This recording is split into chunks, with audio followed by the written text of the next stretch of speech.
Good evening. Welcome to another exciting program of the Queen's Grapevine. This is your host, Marlyn, of course. Today in the Grapevine, we're going to talk about bachata music. Bachata music has really taken off like a jet all over the tri-state area here in New York City for the last 6 or 7 years, with a lot of emphasis. And the words in that music, the guitar music as they would call it. And we want to talk a little bit about bachata, but most of all, we want to talk a little bit about our special guest tonight on the Grapevine.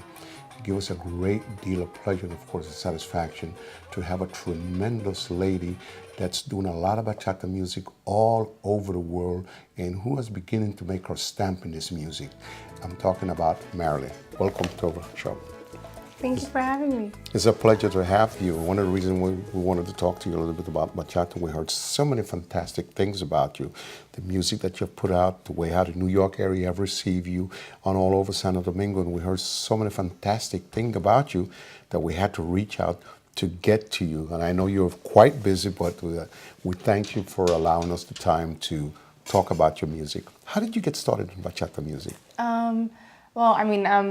I was born in New York, but raised in a Dominican in a household.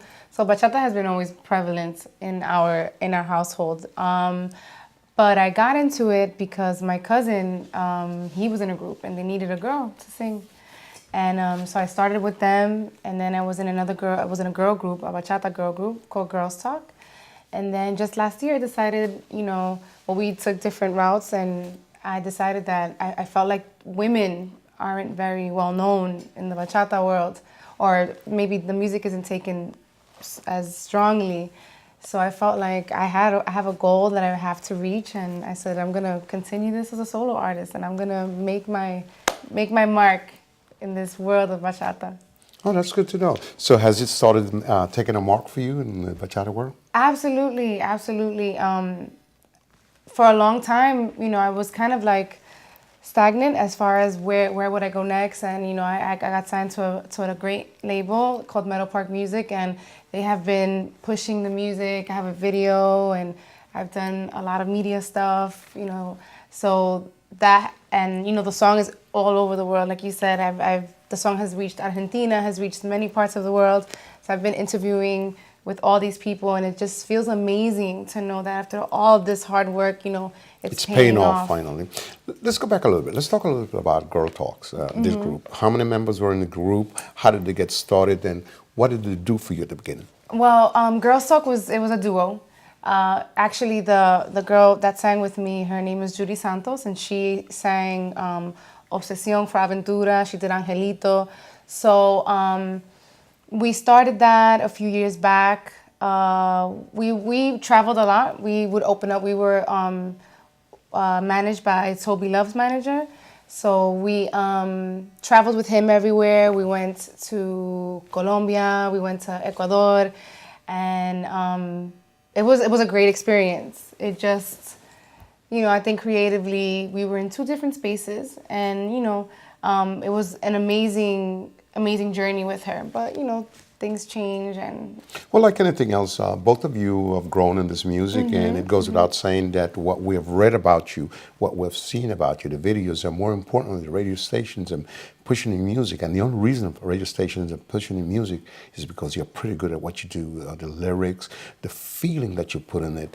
Let's talk a little bit when we talk about the feeling. American people type to line up bachata a little bit with the blues. They talk about the sadness, the suffering, whether it be a man or a woman. What is your interpretation? Do you link it in any way to the blues music? I absolutely do. I feel that in blues, I think when whoever is singing or whoever's playing it, like, just puts all their emotion in there. And I feel that in bachata, it's pretty much the same thing, whether it's heartbreak or it's love. You just kind of give it your all, and that, I think that's why it is so similar. And I feel like I have to give that emotion, whether it's a character. I feel that when I'm singing, I become my character, whatever it is that I'm singing about. So, and then the blues is exactly the same way. So it's all about that feeling, giving a story, talking about whether it be love, a broken heart, whether it be a broken relationship and why it happened, or being in love with someone.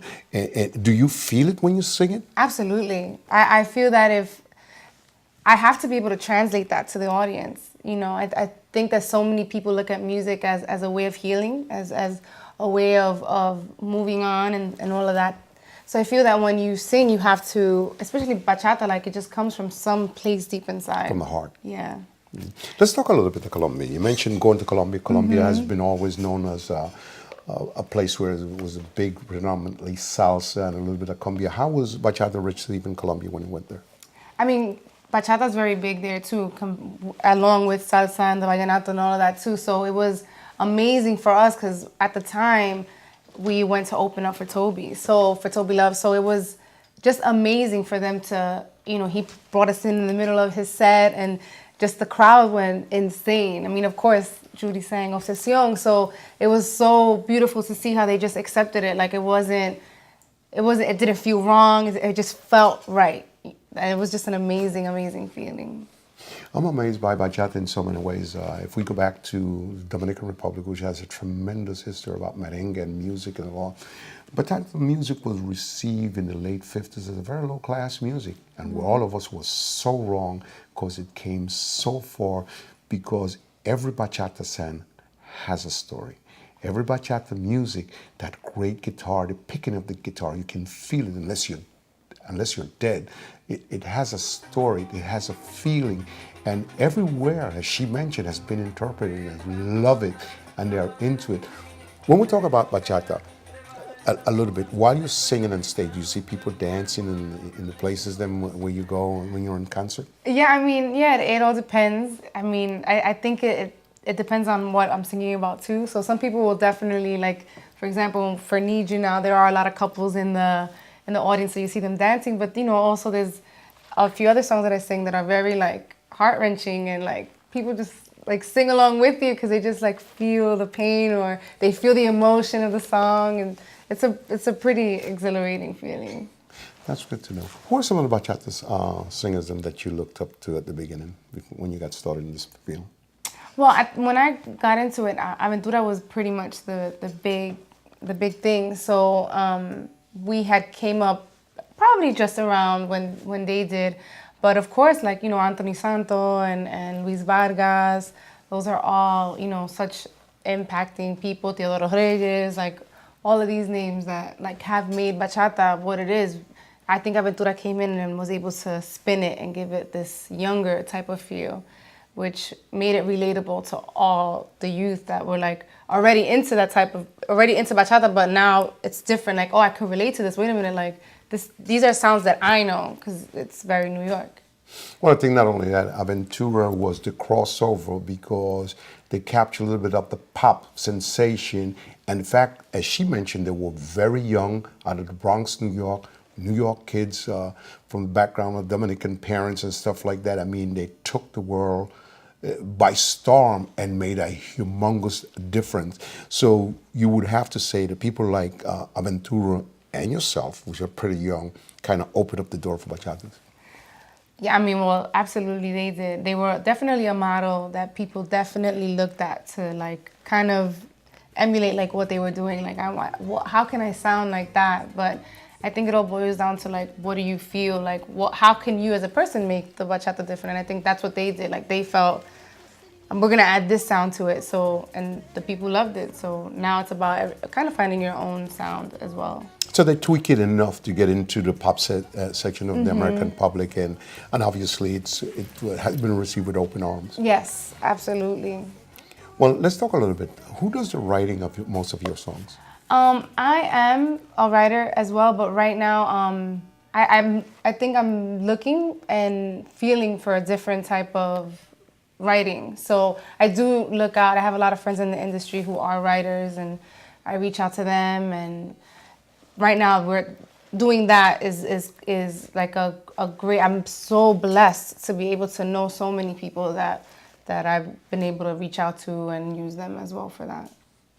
When we get back in the Queen's Grapevine, we're going to continue talking to this wonderful and creative and talented young lady about bachata music. And, as we leave you in a few minutes here, you should be able to see a video of her just doing what she does best, where she's singing and capturing your heart. We'll be right back on the Queen's Grapevine. Sola, sola y aquí estoy, no tengo tu amor and I need you now.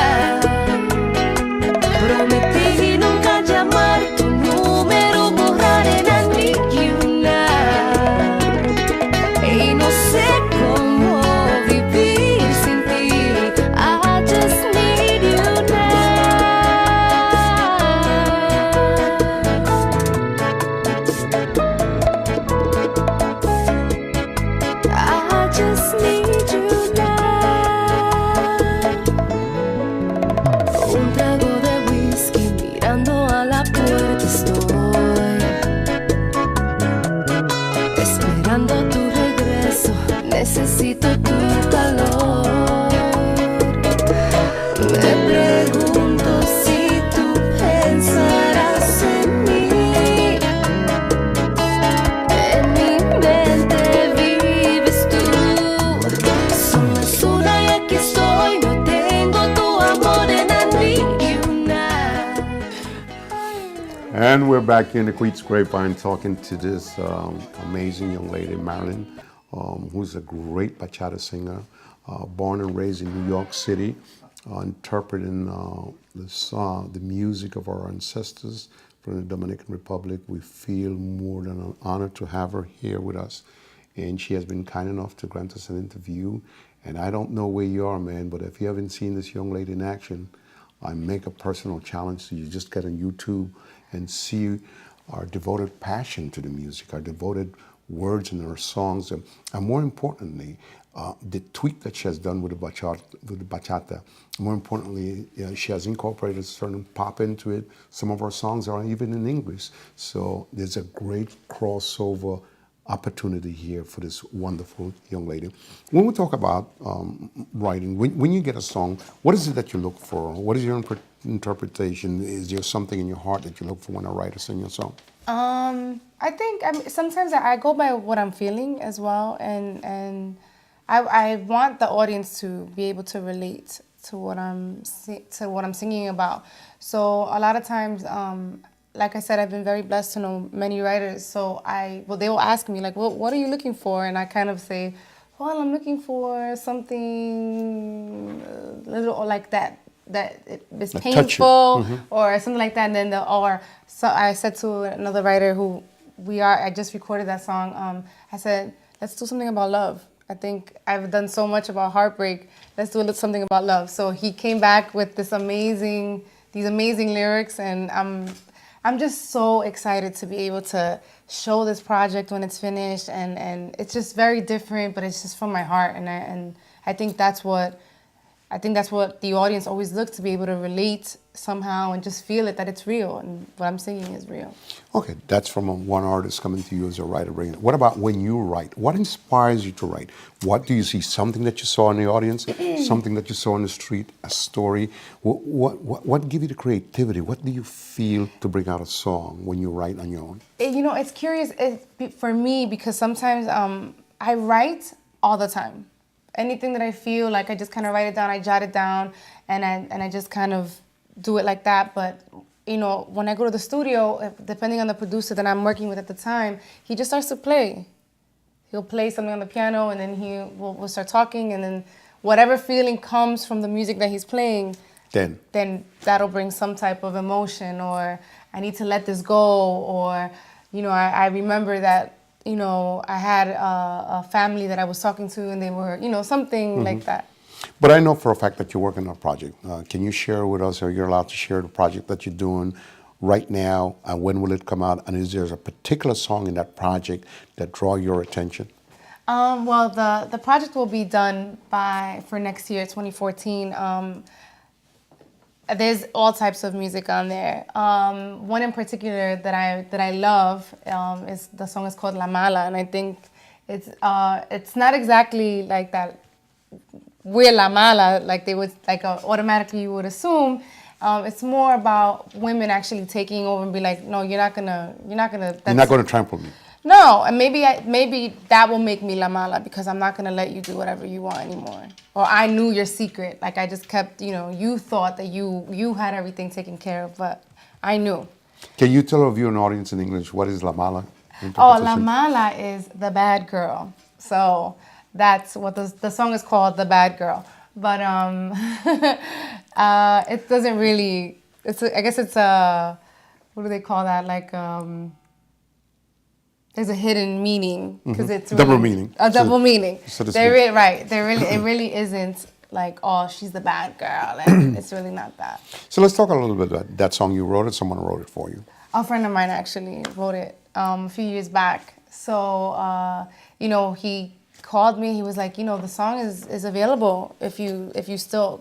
We had spoken about it maybe a few years before, and he was like, it's available if you want it. And I was like, oh my God, I need it. I have to have it. So, I was able to record it, and it was a great, great, great process. And that's one of the songs that I really, really, really love. I love everything that I've done, but that song just like holds a little special place in my heart. That's the one. I mean, I don't know. I'm still in the process of recording. I'm not done yet. So, but that song just does something to me, and it just opens my heart for some reason. Well, one of the reasons why we talk about these things with her is for you to view an audience, you hear a song, you dance to it, but to understand what the artists go through, their interpretation of the lyrics, their interpretation of the music, how it's put together, the purpose for an interview like this with someone, so that when you buy a song and you hear it, you understand the time, the eloquent, and the feeling that the artist put into it and how they feel about it. So this project should be out in January. And does the album have a name yet, or are you working on that? No, we're working on that. No, the album will probably be out like February. February. That's what we're thinking is February. But no, I don't have a name yet, but we're working on that. Okay. Have you ever crossed over in it? Have you ever done like salsa or any other type of music, just strictly bachata? I have done other music. I might. I don't know. I'm thinking maybe we'll add a salsa. I don't know. That's something that we're looking into. Like, I'm a music lover. I have stuck to bachata right now because I just feel that the presence of a woman is just not that great, and I feel that that's why I've stuck there. But I'm a music lover entirely. So you share other music, you listen to other music, yeah. You're influenced by other music Absolutely, and stuff like that? Absolutely. Share with us your first time that you traveled to the Dominican Republic to sing bachata in public. Where did you go? And were you nervous when you got on stage, and how were you received? I have to be honest with you, I haven't been to Dominican Republic to perform yet. But you will do. I will, yes. I mean, the song is playing there. The video was released on Extremo Extremo. That's a very big TV show there. But I haven't had the opportunity yet. But I'm hoping that happens very soon. It'll be a dream come true. Like, my grandmother still lives there, and I have a lot of family that live there. So it will be just amazing to be able to share that with my family, and just to see that and just share it with the audience and see how they take it. That's going to be interesting when the time comes. Let's talk a little bit about one more thing. I know you perform in other places. Is there any one place that stick out in your mind where you perform and it just basically kind of either shook you up or stays in your memory bank that made a difference to you, where you were singing and after you were finished, you can afford to say, wow, I reached them, or it was something special to you at the time? I can't. I mean, I've had a lot of beautiful experiences singing on stage. I feel that every single time I sing on stage, it's just an amazing feeling. I think every single time, especially now that I'm a solo artist, it's a different ball game, because when I was with Girls Talk, Judy would always sing Obsesión and the stuff from Aventura, so people would always pay attention. But this time, it's kind of like I feel like I have to win them every single time. I have a story to tell. So every time I'm on stage, I take that as a new experience for me, and I hope that the audience feels the same way. Well, we saw a couple of your videos and we were taken back by it, because we know, just like you say, we don't hear about a lot of female bachata singers, and we found it somewhat interesting when we started reading the articles about you and seeing that. And at first we thought that you were born in the Dominican Republic, and when we found out that you were born here, we got a little bit more exciting, because a New York kid, just getting out there doing it. Where do you see bachata music going in today's environment? I mean, I think it's endless. I mean, it's time. I think it'll get greater as time goes along. But I also feel that right now it's headlined by two big artists. But I feel that there's room for different types of bachata, as far as different sounds and different. It's not only these two artists, right? There's other people that are doing it and have just as much talent. And I think that it'll expand like that. I think you can look at regional Mexican music and, take them for an example. They have I think it started maybe in the beginning where it was only like a few groups, but then it just has expanded and it has just become this. And grown. Yeah, and I feel that bachata has the capacity to do what the Mexican music has also done. Very interesting. We'll be right back at the Queen's Grapevine as we continue talking about this amazing bachata music. We'll be right back on the Grapevine. But I'm a little drunk and I need you now. Y no sé cómo vivir sin ti. I just need you now.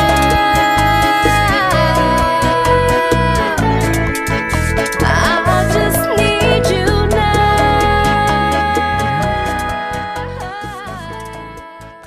And we're back here in the Queen's Grapevine. You just heard a small minute cut of this young lady singing our beautiful bachata music. And, you know, we have passed the last 20 minutes talking a little bit about her career, how she got started, why she loved this music, why it's important, and a little bit of the history of bachata music. People like to call it the guitar music. I'll go a step further. I like to call it the blues of Latin music because it results all kind of beautiful different history of pain, success, sadness, and use a true story. Some songs is just music and junk. Bachata brings reality. It tells you about life, disappointment, happiness. And again, you know, we thought it was important that you, the viewing audience, had the opportunity to know a little bit about the background. And she has been kind enough to spend a few minutes with us talking about how she got started. And we found it extremely interesting that such a young person like her would get involved into bachata music, and you know how she's taken it all to other different levels, and how she's been well received on the radio station, television station, and the places that she has traveled. Well, you know, we feel happy having you on the program because we know that there's not a lot of female bachata singers. I know for a fact that Moncha and Alexander had done a couple of things, and we don't even hear about them. I don't know if they're still together, what have you. No, they aren't. They're not together anymore. I felt that they were tremendous, and it goes without saying that you're filling the bill like that. Like them, I like your music. I like this presentation that you're making there.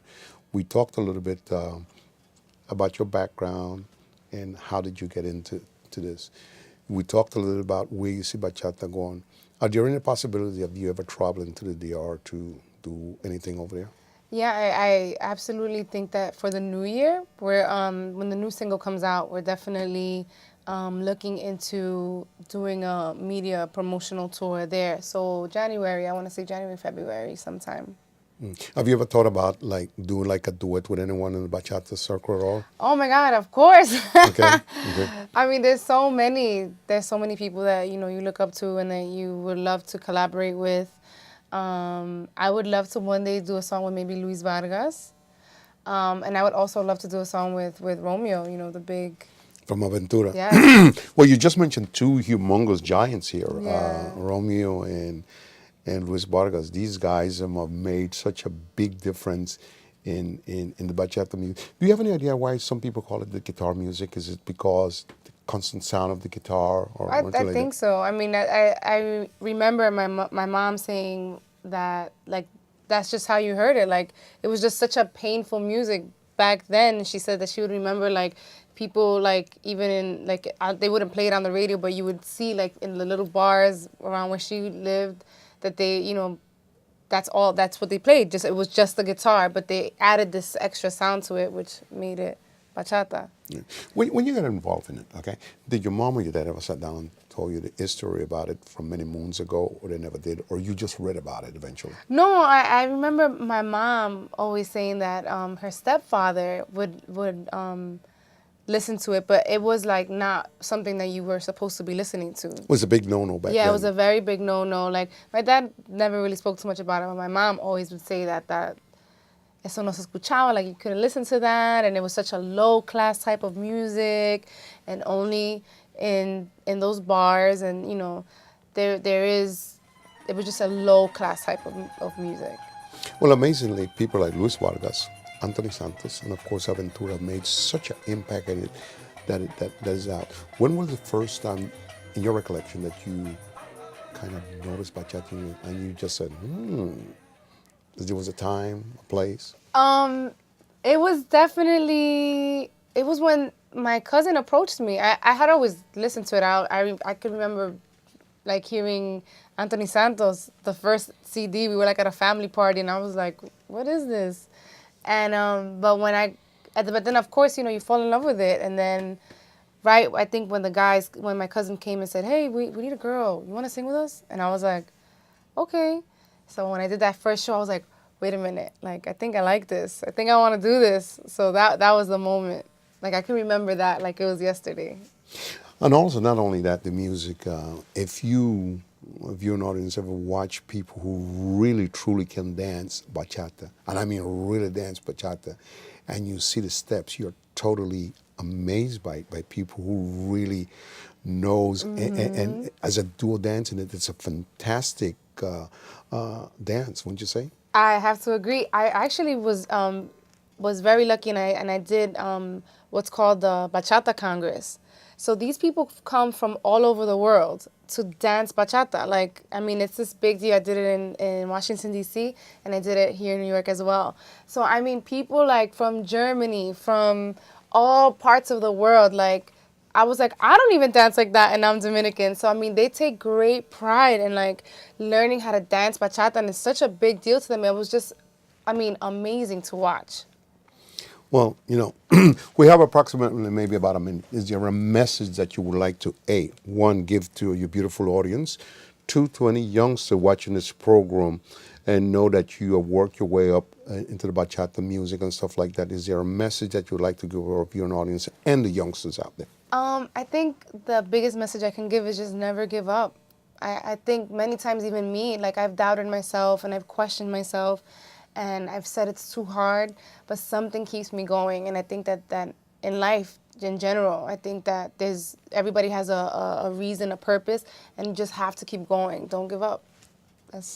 And that beautiful, strong note, we want to take the opportunity in behalf of the family of the Queen's Grapevine to tell you thank you so much for being our special guest and for having the quality and the kindness to accept our invitation to be in our program and to continue success. Thank you. Well, thank you for having me. I really, from the bottom of my heart, I appreciate it. Okay. And again, this is Marlyn saying good night for the Queen's Grapevine and saying thank you so much for watching it. And more importantly, tune in to the fantastic music of this wonderful singer.